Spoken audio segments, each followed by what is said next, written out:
Welcome to the Sailing and Cruising the East Coast of the United States podcast. I'm Bela Musits. This episode is part of a series I recorded with Mike Malekoff during our sailing trip up the East Coast. We were relocating his Hunter 44 Deck Salon from Brunswick, Georgia to Burlington, Vermont. Please note that the video version of this podcast primarily features photographs and short video clips I captured along our journey. The audio was recorded on the boat, typically in the evenings at anchor or in a marina, although we did record a few segments while underway. Join Mike and me as we explore the United States East Coast aboard his Hunter 44 Deck Salon. I hope you enjoy this podcast.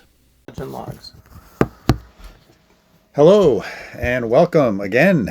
Here I am. I'm Bela Musits and I am here with Mike Malekoff. And we are on Mike's boat, and we are at Hop-O-Nose Marina in Catskill, New York. And why are we here, Mike? Well, that's the big question. Why are we here? Why are we here? Because somehow I convinced you to help me move my boat from southern Georgia to Vermont and Lake Champlain. And this happens to be a critical stop for us at Hop-O-Nose Marina because we are now very close to entering the Champlain canals, which take us into the southern part of Lake Champlain. So the reason that's critical is because, unfortunately, going through the canals, the fixed bridges that are there are approximately 15 feet high, and we have to remove the mast from the boat. And to do this, because the mast is approximately 52 feet long, it requires a special crane to lift it off of the boat. And it just so happens that Hop-O-Nose Marina is one of the few marinas up in the North Hudson River that can do that. So this was the pick for the evening and preparation to remove the mast off of my boat before we can enter the canals. So yeah, we had a good day today. We left Shadows Marina in Poughkeepsie at, what time was it, Mike? We actually left 7:45 this morning. Yeah, 7:45. We headed north.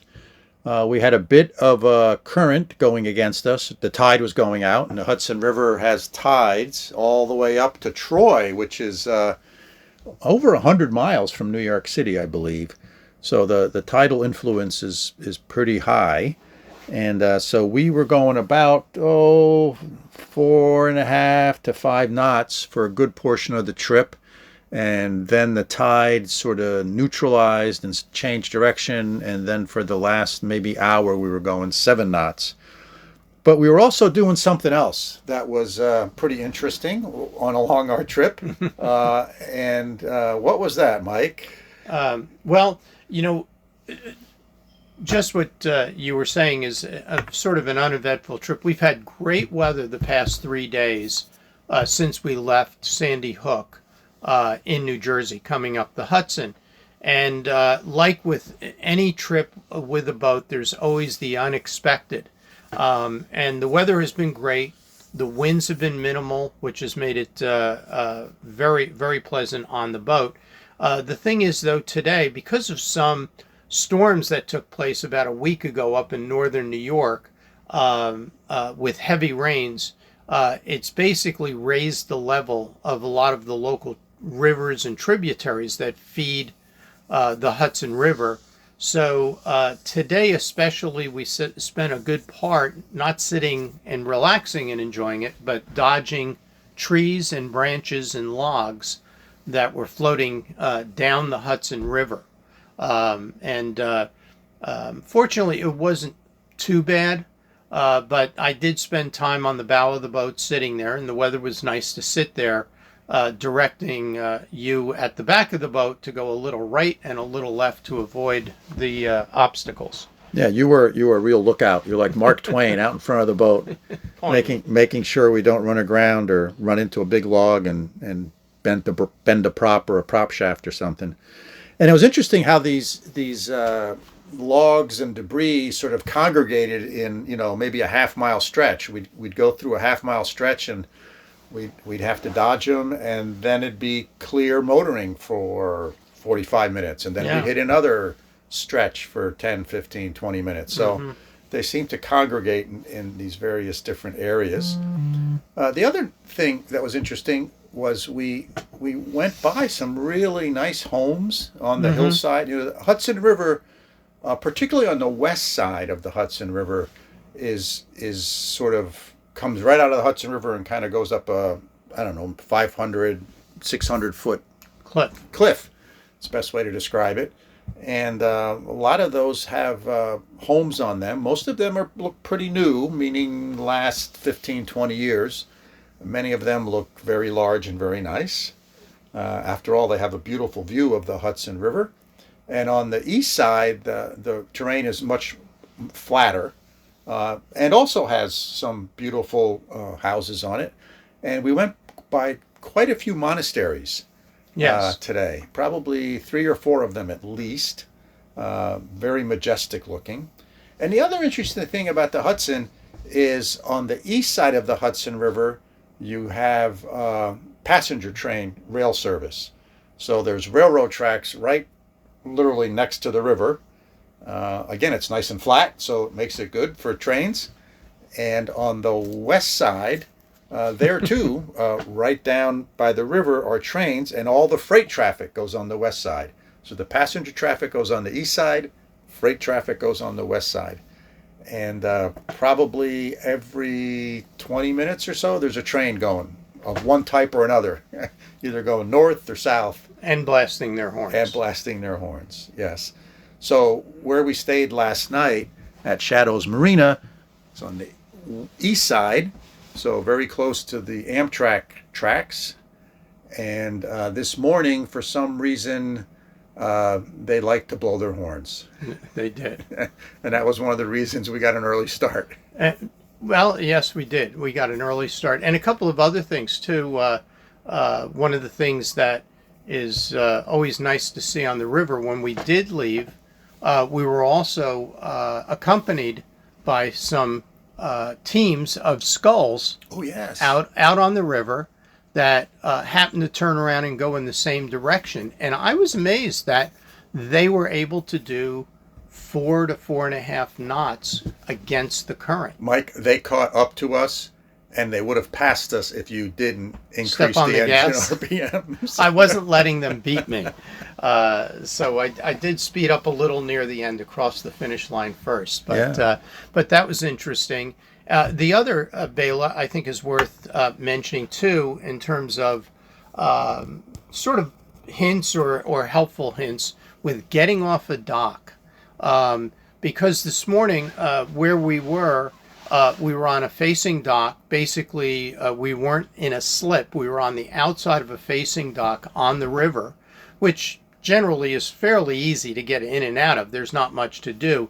There was a boat directly in front of us, about maybe 10 feet between our boat and theirs.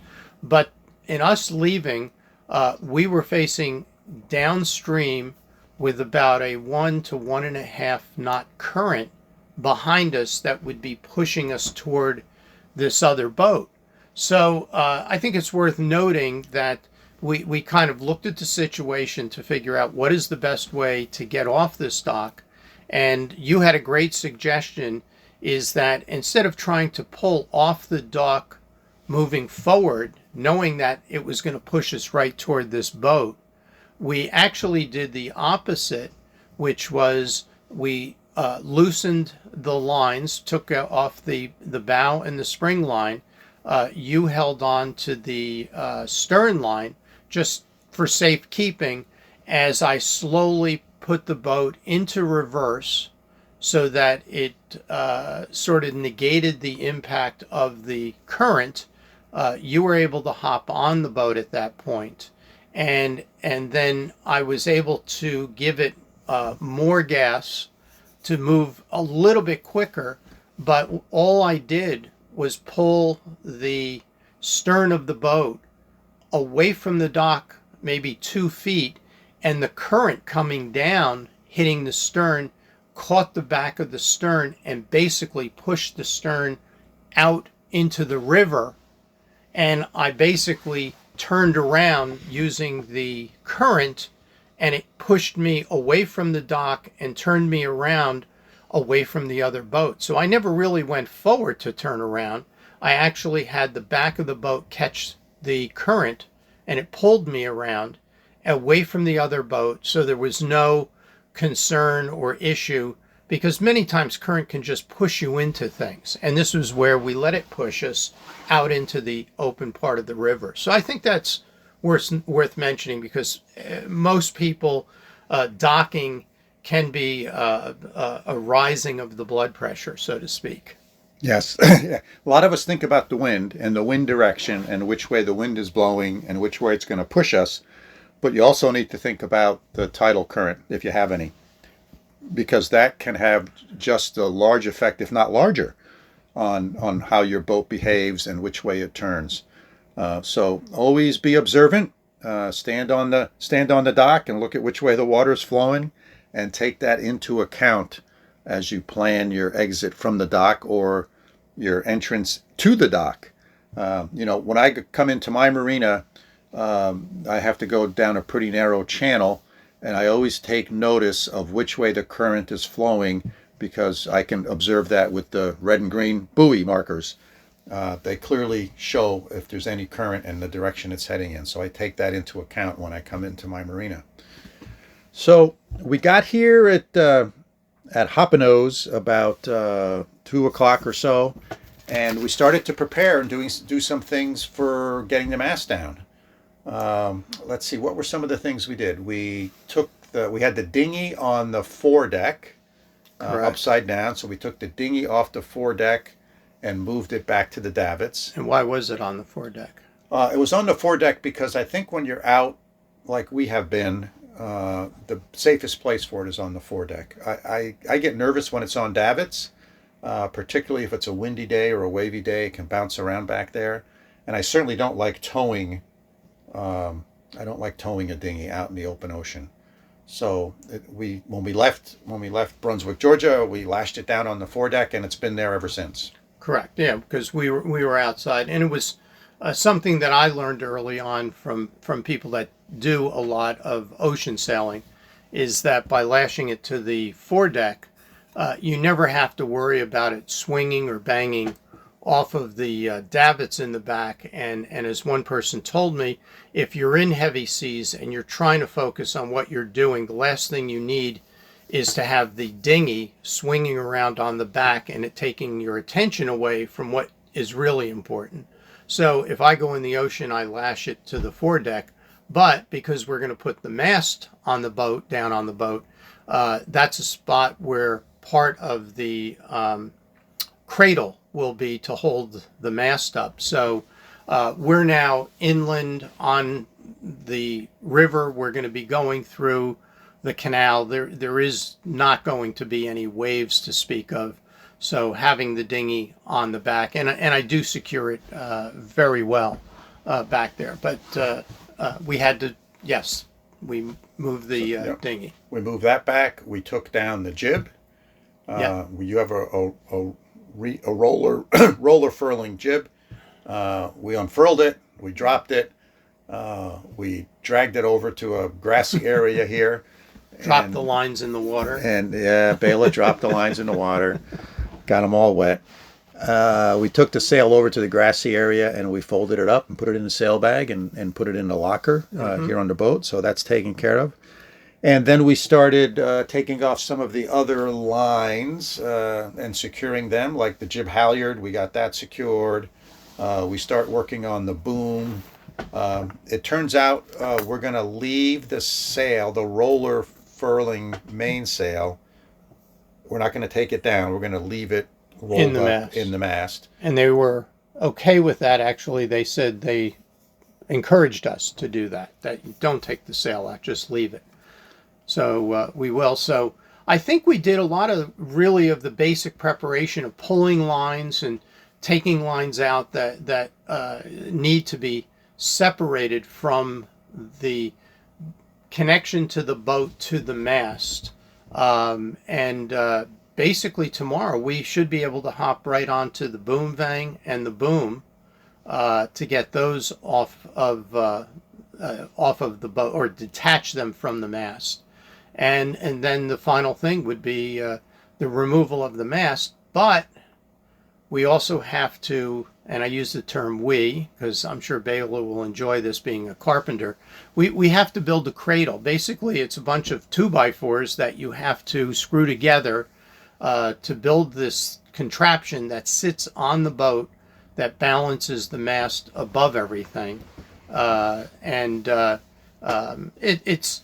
It's not brain surgery, I guess would be the right word, but it takes time to do it.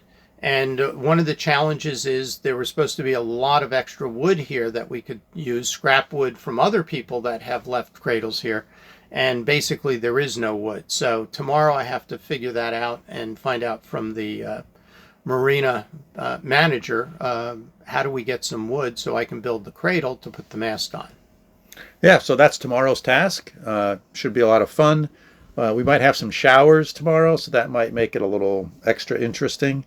But we probably have, I think, my guesstimation is 2 days worth of work to do before we will be ready to pull the mast. And hopefully all of that will go smoothly. I haven't done this before, so it's a great learning experience for myself, and I'm appreciative of that. And we'll see how that pans out, I guess you would say. Right. And just so also, we have to time this with the canals, and because it's early season here in the Northeast, is that the canal system has not opened yet. And we have timed, or I should say I timed this whole trip so that we can get up here, drop the mast, and be ready for the canal system to open, which was supposed to be on Friday. And I don't know if we mentioned that before in the discussion we had, Bela, that we received, everybody received a notice that because of the heavy rains and stuff and the high levels of rivers, they're holding off on opening the canal system, and they have not told us when that will be. Right. Everyone's sitting here with bated breath, waiting for the announcement from the New York State Canal System to say this is when we're going to open. So hopefully the delay won't be too long. So how about we wrap this one up, Mike? That sounds good, Bela, and we'll get some rest and prepare to keep working on taking down the mast. All right. Thanks for listening, folks, and we'll chat with you again tomorrow. Hope you enjoyed this episode. And as always, if you have any questions or suggestions, please feel free to contact us at sailingtheeast, that's all one word, at gmail.com. That's sailingtheeast@gmail.com. Thanks for listening.